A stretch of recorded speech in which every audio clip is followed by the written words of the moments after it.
Hello guys, magandang umaga po. Dito po tayo ngayon sa Waray Vlog. Papakain po ko ngayon ng manok.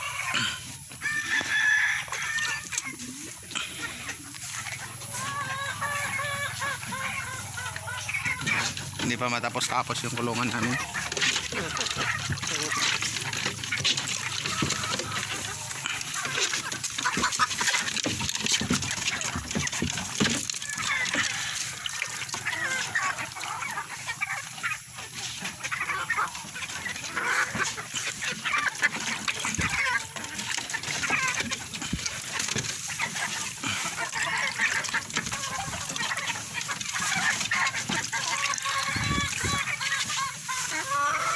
Kaya po yung mga ano namin na nyug, mabababa po yan siya.